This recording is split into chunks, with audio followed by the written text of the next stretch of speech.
Welcome back and good morning. If you're new here, my name is Joel and I'm one of the leaders here at Christ the King. We're in a series of messages from the book of Ephesians in the New Testament. If you have your Bible, you may want to turn there. I'm only going to read one very short verse again. We're going through it very slowly at the moment in this mini-series called Being Human, where we're taking a different aspect of human behavior each week and trying to analyze it from a biblical point of view. And this week the subject is who's pulling your strings. So I'll just read to you from chapter 4 and verse 27, and then we'll pray. It simply says this: and give no opportunity to the devil. And give no opportunity to the devil. Let's pray together. Father, we're so grateful for your amazing love. We sing about it because we believe it. We thank you for the difference it's made to us. We thank you for your Son, Jesus, all that he's done. We thank you for the Holy Spirit who comes amongst us even now to open our minds to understand Jesus and apply his words and his truth and the power of what he's done for us to our hearts and lives. And we pray that that would happen right now, that we wouldn't leave this place simply with more information, but Lord, having had dealings with you and being changed as a result. We ask this according to your mercy. In Jesus' name, amen. Amen. So the question, who's pulling your strings, will provoke certain responses. Some will be even offended by the question. Who's pulling your strings? No one's pulling my strings. I'm free. I'm not under the control of somebody else, definitely not some big celestial being in the sky. I'm an individual, I am independent, I am free. No one pulls my strings. That's a common objection that people will make against Christianity in general, religion in general, in fact, because we prefer the idea of free human beings. A great atheist who only died 2 or 3 years ago, Christopher Hitchens, was famous for comparing the idea of heaven to a kind of celestial North Korea, as he called it. The idea that there's some kind of mighty, eternal dictatorship controlling and superintending and secretly, privately investigating every part of our mind. There's a kind of heavenly thought police. And Hitchens deeply resented the idea. And many do. In fact, to be honest, I think Hitchens speaks to some extent for all of us. We all feel uncomfortable initially with this idea because we want to be free, we want to be autonomous, we want to be in control of ourselves. We like the idea that we are independent selves. But I have to poke a couple of objections back to that. One of them is that if there isn't a God in the first place, which is certainly what Hitchens believed, then there really can't be such thing as a self, ultimately. Because if the universe is simply a random accident, then we also are random accidents. And what's going on inside the jelly between our ears is just the same. It's random accidents. We may feel very much like we are free, independent, autonomous minds, but we're not. We're doing what we are determined to do by our biology, by the matter, and that alone that is going on in our brains. We don't even have minds, really. It's our brains playing a horrible trick on us, giving us this strange idea that we have self-consciousness, that we have free choice. Of course we don't. We're slaves to DNA, to what's going on chemically. We can't really control it. There isn't a we to control it. There's no such thing as us, as people, as selves.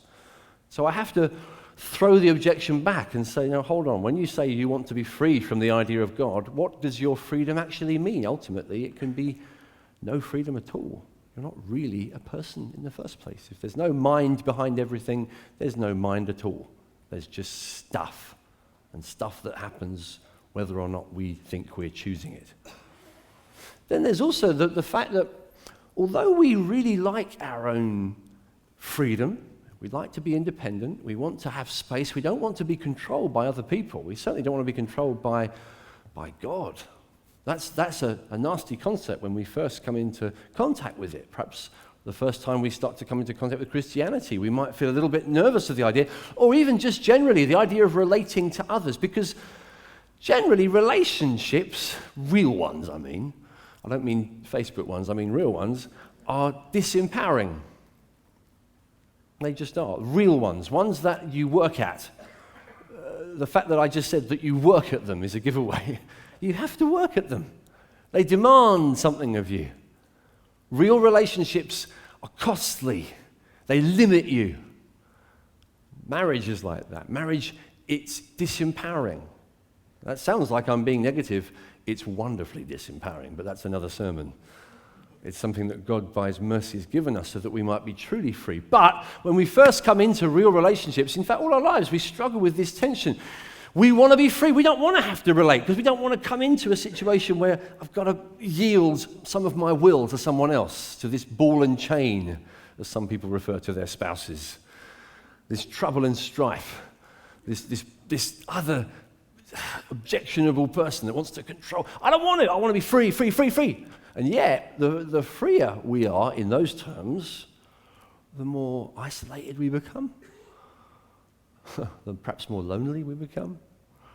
In fact, the less human we become. Because there's also something right at the heart of what it means to be human that longs for community, for sharing, for relationship. We are wired that way. We must have relationships, but we don't really want them at the same time. It's that age-old quote. Women, from a husband's point of view, women can't live with them, can't live without them. You might say that about relationships. Can't live with them, can't live without them. We want to be free, but we know we can't really. Where does this problem come from? Why do we not want our strings played around with, but we also somehow do?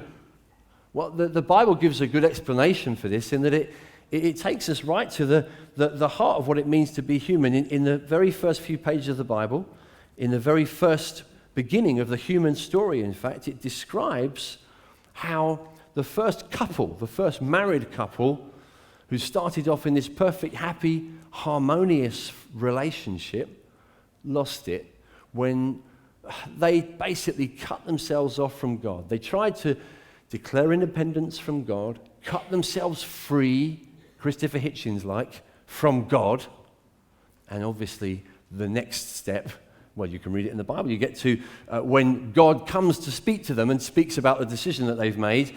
Instantly, it says in verse 12, the man said, "The woman whom you gave to me to be with me, she gave the fruit of the tree and I ate." You see what's happened straight away? The relationship with God has been harmed, and as a result, the relationship with one another.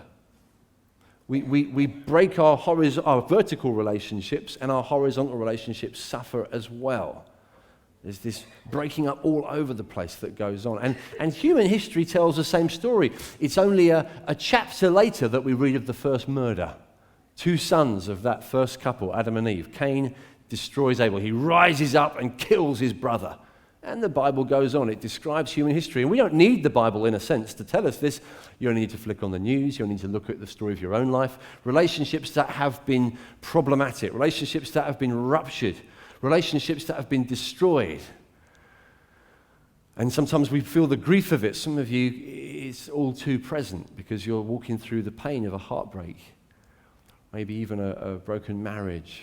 Maybe someone in your Christian life who you used to walk with together. Someone who was a good brother or sister to you spiritually, and now they're nowhere. Or there's just been a falling out that has cost you and troubled you and hurt you, and you feel the pain of it. Even while we're singing our songs maybe this morning, you're struggling to come to terms with the fact that you're out of sorts with someone else. You've maybe brought pain with you to church today. We all know what it's like. Relationships are difficult and painful. And they're not meant to be initially, but this is the result of what the Bible calls the devil. In fact, this very verse that we started this message with, Ephesians 4, verse 27, do not give the devil a foothold. Now, this is the other objection. Some of us objected to the idea of somebody pulling our strings. Others of us, the objection is that there's even such thing as a devil. The whole idea is crude and silly. You surely, in the 21st century in Brighton, don't believe in the devil. just a ludicrous idea. Well, let me just come back at you on that one. Why? Why is it so crazy to believe that there could be a spiritual being who is evil? Some of us, in fact, probably most of us, in fact, I doubt there's barely anyone in this room who doesn't accept the idea that there's a God, or at least there might be a God. A God is a spiritual, supernatural being who is good. Why is it, therefore, impossible to believe in a spiritual, supernatural being who's bad? It's just illogical. Now, I grant you, the devil's done a brilliant job with his propaganda. He's made us believe that if there is such a thing as a devil, it's the kind of cartoon devil, from Tom and Jerry programs, who's got the trident and he's kind of got the horns and all the rest. Many of you heard me say this before. That's exactly the sort of thing that he might do to stop people taking him seriously. Of course, if there is a devil, he'll use all kinds of means to either frighten people and terrify them, or make people despise him to the point of not even believing he's really there. Just a stupid cartoon that we give to children. Of course, sophisticated people don't believe in that. Well, no, I don't believe either in that cartoon character. I'm not talking about him. The Bible's talking about someone a little bit more serious, a little bit more sinister. And sometimes we need to step back and think, well, wait a minute, who is this person here? Well, this person here that we're talking about is the person behind the evil, behind the relationship breakdown, behind the destruction, even perhaps behind the wars, behind the conflicts that escalate. Maybe you could even begin to understand that in the relationship pain that you've known in your life, it's as though you're fighting uphill. It's difficult, you misunderstand, you struggle. I suppose in the story of all kinds of organizations, companies, even churches, sadly, you might go through a season of major conflict that at the time seems so real that the only way forward is separation, splitting, schism. And then a few years later, you just evaluate the old arguments. You analyze what it was that caused the division to creep in. Why was it that we went our separate ways back then? What was it that proved so impossible to overcome? You start to look at it, and you look at it more carefully, you think, do you know what? None of that was beyond solving at the time.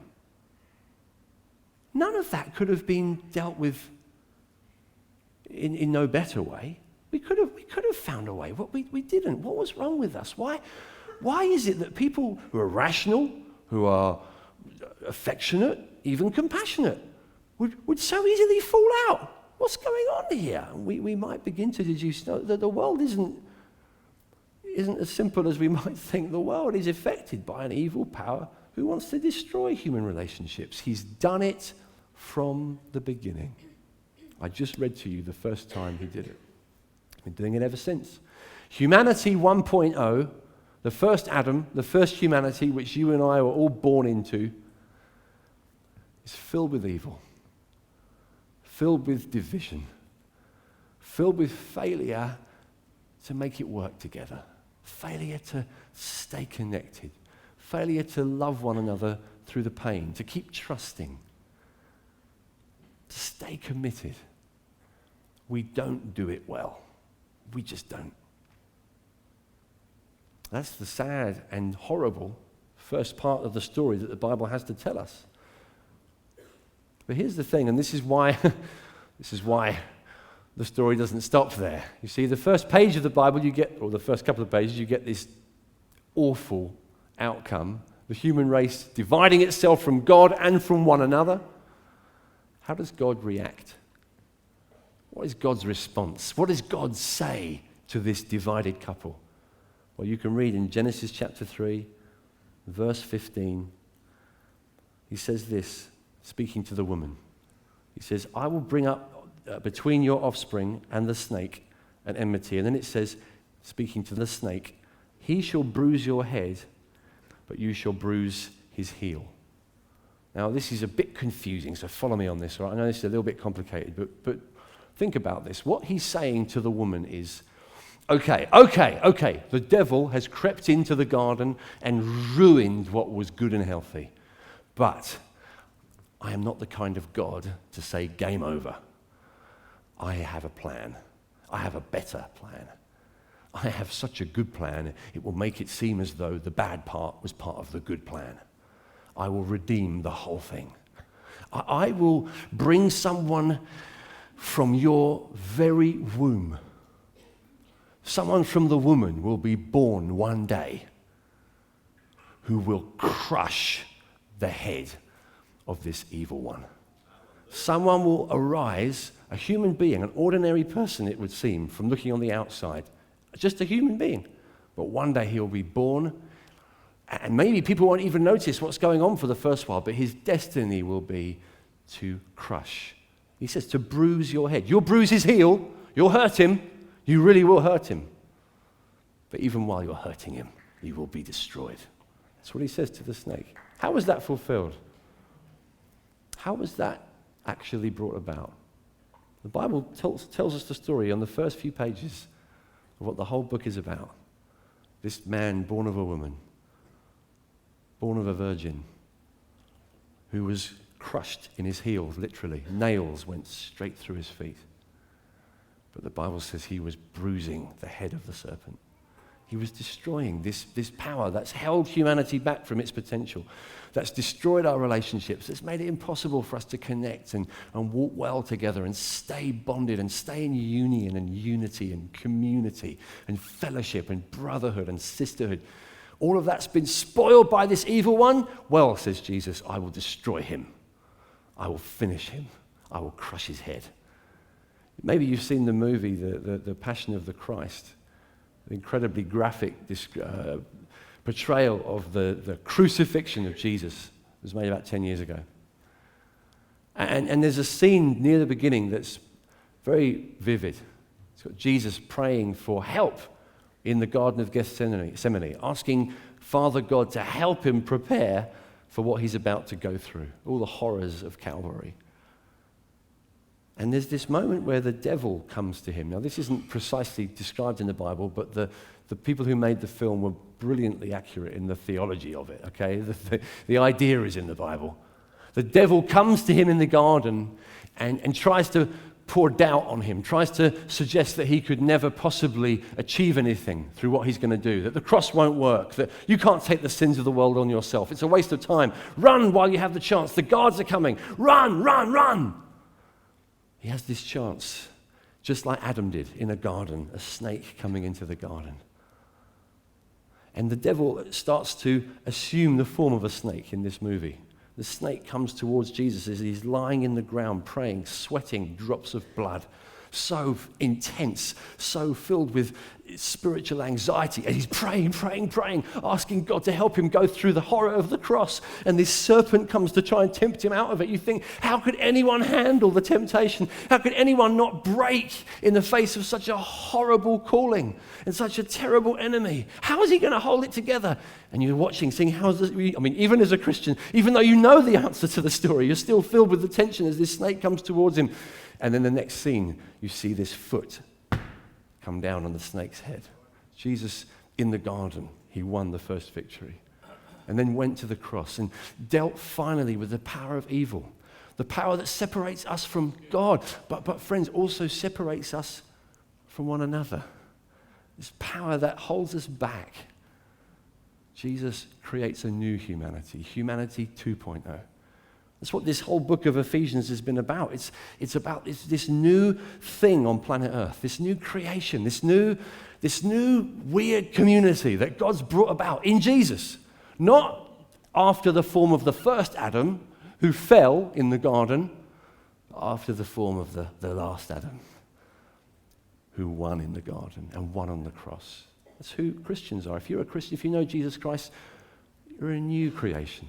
New humanity is within you. A new ability even to connect well with your brother, your sister. This new humanity. So the question, who's pulling your strings, we misunderstand it if we only hear it in individualistic terms. Who's pulling my strings? Well, no one's pulling my strings. Let's be honest, friends. All through our lives, we're aware that our strings are being pulled in community. Who's pulling your plural strings? Yours as a community, you as a church, you as a family, even you in your workplace, your family, your neighborhood. Who's Who's in there messing up the relationships, causing gossip, causing distrust and disunity, causing blame to be apportioned, causing stupid flame-throwing emails to rupture relationships and set things back for months? Who's in there causing accusation and twisting things and causing... Who is it that's doing all this? Jesus has defeated him. And he's bringing a new humanity, this is why the stakes are so high. When the Apostle Paul gets to this verse in Ephesians chapter 4, verse 27, he says, whatever you do, don't give the devil a foothold. He's not just throwing away an extra verse. He's not just casually saying, I'll just throw in another verse, just another phrase. I'm religious like that. I like doing religious things. I'll just throw in another verse about the devil. You haven't mentioned him for a couple of chapters. I'll just throw that in. No. There is much more at stake here.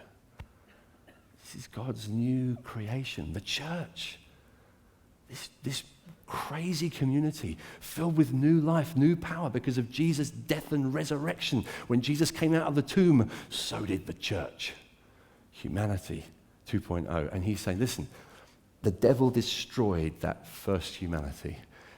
Let's not let him do that to this one. Let's build relationships. Let's connect well. Let's, as he says in the verse just before, be angry but do not sin. Don't let the sun go down on your anger. Live in the kind of relationships within God's fellowship, within the church, where it's very difficult for the devil to get a foot in the door. He tries to. He tries to get into the garden. He tries to corrupt us. He tries to cause us to fall out, to hate one another, to be filled with bitterness and rage and disharmony. He says, don't let him. Do you hear what I'm saying? I'm trying today to say that the call upon you as a Christian, assuming that you're a Christian, I know that for many of us we in the room, perhaps we're not sure if we're Christians. I'll hopefully get something out that specifically applies to you before I finish. But those of you who know that you're Christians, when you hear a preacher or the Bible talking to you about forgiving one another, loving one another, it's not small. It's not trivial. The stakes are very high. It's about God's great plan through history to have a people who break the curve, who are different, a new humanity. It sounds impossible. You think, well, I know what I'm like. I know how easily I fall out with people. I know how easily I take offense. I know how easily I get the wrong end of the stick almost on purpose. I know how easily I hold on to a grudge. I know how easily I use harsh words when I could use a gentle answer to turn away wrath. I know what I'm like. I know myself. I can't do this new humanity thing you're talking about. Friends, I know you can't, but he did. And his power is in you. His Holy Spirit, his new life is in you. You're not in Adam anymore. You're in Christ. You're a new creation. So these relationships are possible. Yeah, it's possible for there to be a community in the world that people look at and say, oh, wow, that's how you do it. That's how you do it. Do you understand? This is why Jesus was constantly saying to his disciples, love one another. If you noticed that, if you read the Gospels, you read it especially towards the end of the Gospel of John, but it's all over the place really, but he keeps saying it there. A new command I give to you, that you love one another. And then a few pages later, I give you a new command. They're thinking, what's it going to be? Love one another. Well, yeah, that's not new. You said that a couple of hours ago. That's what I was talking about. Yeah, it is new because you don't get it.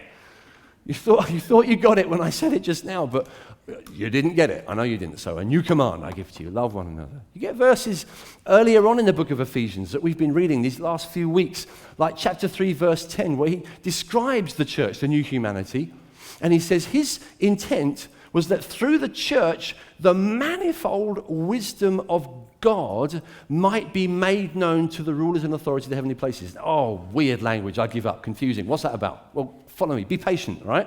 What's he saying? He's saying that God has set up this new Adam, this new humanity, this new creation, the church, so that through the church, God's amazing wisdom and ability to bring people together, whatever their background, whatever their temperament, whatever their psychological capability, whatever their educational background, whatever class, whatever dysfunction, whatever they're like. He's so wise. He can make them one. He can make them connect. He can make them feel like we're one, but we belong to it. We're one. You get hurt, I feel it. You're happy, I feel it. And I want to pray for you. I want to serve you. How can I help you? How can we build community that works? I fall down, you help me up. You fall down, I help you up. We're connected. We're one. New humanity. Not just for its own sake, but because God wants to show off. That's what it says.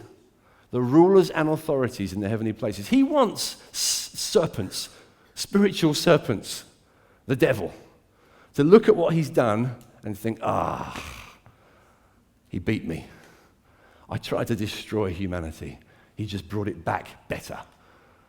That's God's plan. That even angels and demons will look on the church and say, look at the shocking wisdom of God.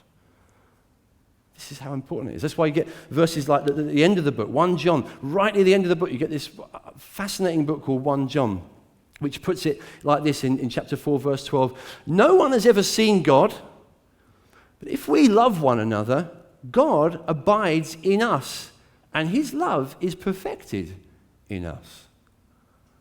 Do you understand what he's saying there? He's saying people can't find him by looking at the sky. Not quite. It's not as simple as that. You can't look and say, well, where is he? Show me a picture. It's never been quite like that. God revealed himself to us in the man, Christ Jesus, in the new humanity. And now we, in Christ, are the new humanity. But the way we show God to people is how? If we love one another. If we love one another, his love is perfected in us. People look at the church, they look at the love, they look and they say, there must be a God. What an extraordinary potential the church has. You ever thought of it like this? You ever thought about it? Have you ever thought, just our relationships, that's all, just our loving one another, that in itself is so counter-cultural, so counter-wickedness. If we get this right, if we learn to love one another. And we have to learn. But as we learn, we're showing the world something shocking. Some of you have seen this happen. I mean, some of you, I've had people come to parties where there's been a lot of Christians there. Some Christians and some people who aren't Christians at the same party. I've had people who aren't Christians say, what is it about those people? The way they are with each other, the whole way you live and communicate, and everything about your relationships is different. That's beautiful. It's awesome. It's devastating to the enemy. It says something glorious about God. And it's why it's worth fighting for. Paul says, don't give him a foothold. Don't let him through the door. Do whatever you do, fight this ability he's got. What is a foothold? You know what it is if you've done any mountain climbing, which I've done precious little, but I know enough. I mean, it's frankly pretty logical, isn't it? A foothold is enough space for the enemy to climb in a bit further or up a bit further. A foothold. The thing you want to do is knock away the footholds. You want to make the things that look like they're wide enough for him to be able to get some fingertips on or even a boot on to be flattened. You know, every time we give in to unforgiveness, hatred, every time we allow a relationship to be soured through selfish, greedy pride, through stubborn sin, every time we listen to that voice, we're giving him a wider foothold. That's all we're doing. We agree with him and his lies, the foothold gets bigger. It gets easier. He gets more access to the church. He gets further in. He gets deep into the grain of the church. He finds his way in to the point where the church is sunk. It's been holed right underneath, like a huge ocean vessel. Doesn't matter how impressive it is. If it's hit an iceberg, that's it. That's what the church can be like. He can just break in through footholds, through relationships that we allow to fall through our just sheer spiritual laziness. We just give him a foothold. Yeah, we're welcome. He lies to us, we agree with him. When he lies to you, disagree with him. Disagree with him. Choose not to believe. That's not easy. That's why it says in the Bible, don't give him a foothold, because we naturally will. Naturally, left to our own devices, by default, our flesh is still so powerful. The habits of our mind, the way that we tend to think selfishly, is so ingrained. This is me. It's what I feel like. It's a fight. It's a fight to say, no, I'm going to believe the best of that brother. Because he's such a good liar. He is a good liar. The things he says to me, some of them are so juicy, the things he says to me. He knows how to tempt you, right? He doesn't come into your mind and say, what I'd like to do this morning is devastate that relationship. He's not that stupid. No, what he says is, have you noticed the way she always says the same thing in small group? Did you notice the way she said that? It was almost as if she was trying to make a little bit of a dig at you. Do you notice the way he said that? Do you notice the way he didn't write back to that kind email that you sent him? He didn't write back. I'd be offended if I were you. He knows his way around. He knows how to appeal to our existing desires, our existing longing, to be fed with a little bit of tenderness, a little bit of affirmation. He's brilliant at affirming us. He's real. He's pulling your strings. He loves affirming you. He hates you, but he loves affirming you. He'll affirm you to hell. And you'll lap it up. Because it's so juicy. When I just get a little voice in my head saying, oh, she shouldn't have done that to me. Who's she to say that? Who's he? It just makes me, it gets into you. Friends, you receive the voice of an enemy, it will affect you. Don't give him a foothold. Believe the best. You know what it says in 1 Corinthians 13 about love? You know that chapter of the Bible we read at weddings and then forget? It's not about weddings. It's about the church. And weddings are about the church as well, but that's another sermon. It says, love believes all things. Believes all things. Love trusts. Love chooses. When there's any doubt, love says, I'll believe the best. Someone offends me, someone knocks my pride, someone jilts me, I'll believe the best of them. I'll believe that their motives were better. I'll choose to take the best report into my heart. You have a choice, don't you? I have a choice. Why did she say that? Why? I choose to believe the best. It's not a natural thing. It seems more likely to see that the grass is always greener on the other side of a division. If I just cut myself free from this marriage, if I cut myself free from this relationship, from this responsibility, if I cut myself free from these people, if I cut myself free from this church, if I go and join another marriage, if I fix myself to that person or to this person or that, if I leave and go to there, then it will all be better. It will all be better. Here's what to do, friends. Here's how to defeat that lie. Just stop and think for a moment. Why do you assume that if you leave one relationship or one connection, one responsibility to go to another, that you will instantly say goodbye to all the problems? You go from one thing to another. What's the one thing you're taking into both equations? You. You're going to be in that marriage. You're going to be in that relationship. You're going to be in that adulterous affair. You're going to be in that church. So you can say goodbye to it being the perfect church. You're going to carry all your problems. Yeah, but it's not my problems, it's their problem. It's that they're the ones. I don't like the way they do this. I don't like the changes. I'm not having it. She doesn't understand me. She never respects me. She never bigs me up. She bigs other men up. She doesn't big me up.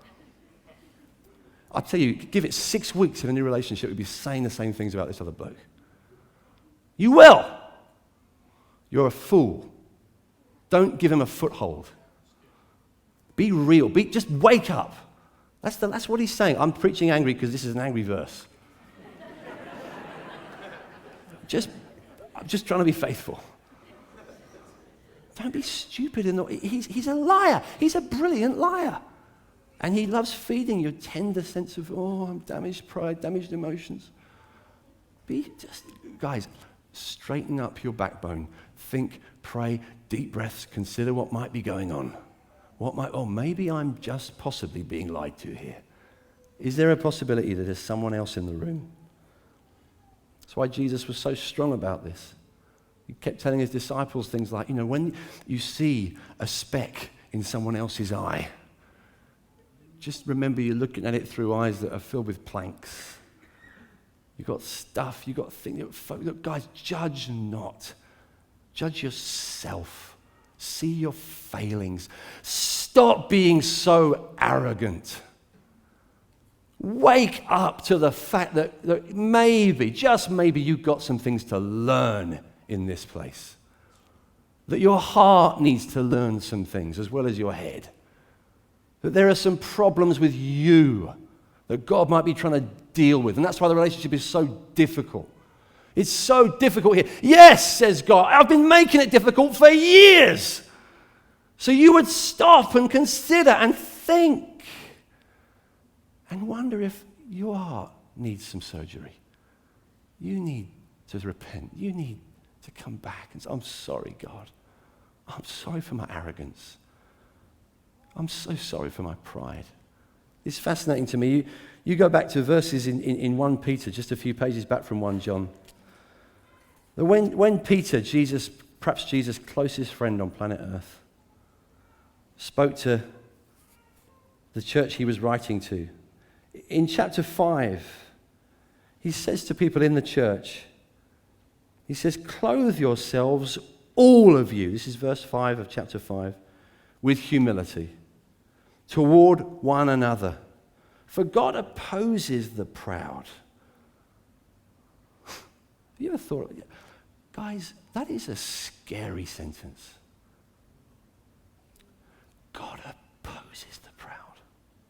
He's not just finding it distasteful, he opposes it. He opposes you if you're proud. For years, I've not felt close to God. It could be, friends.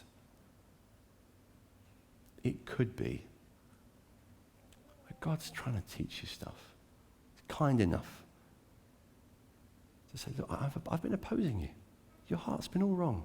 You've been full of pride. Full of pride. I'm opposing you.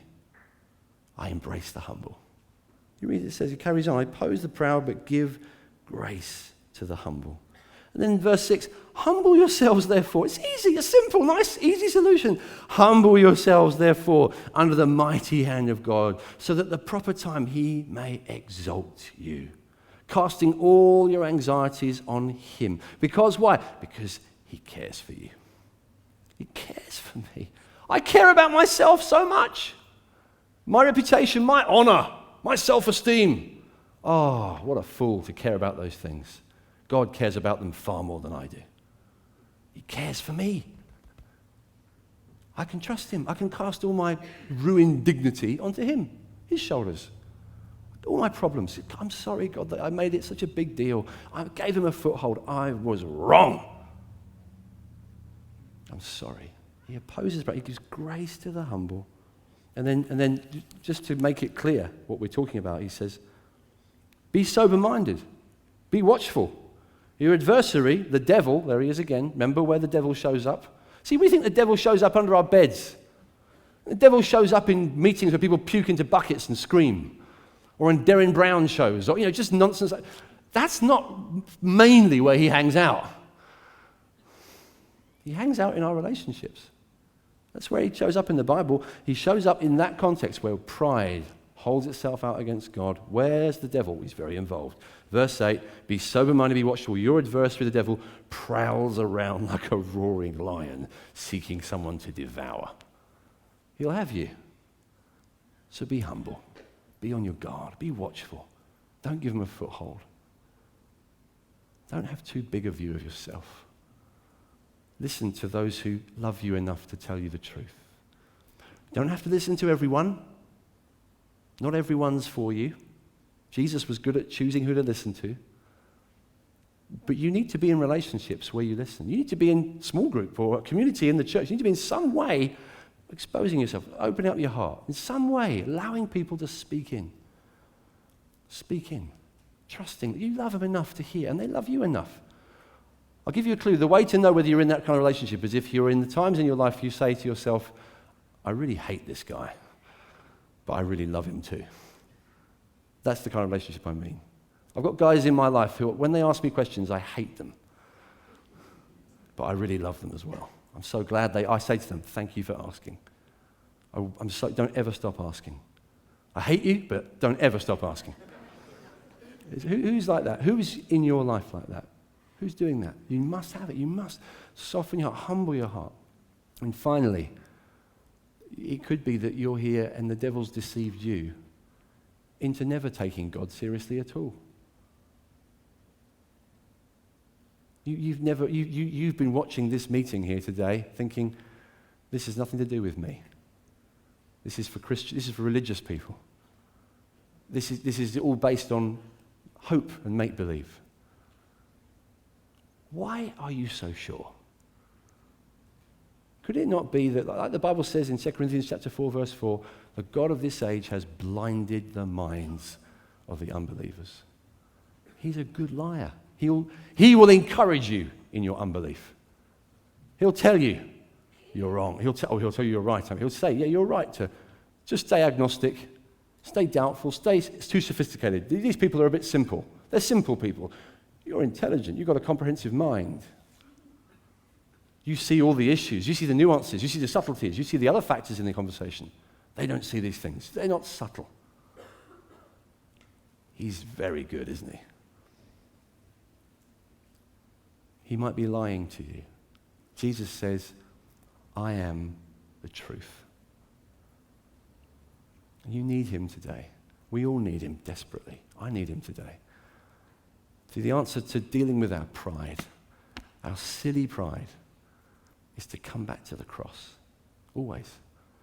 Come back to the cross. Come back to where it counts. Come back to the real issues. Come back to Jesus.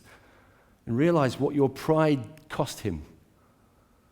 And be humbled. See yourself for what you are, a sinner in need. Come to the table. Come take bread and wine.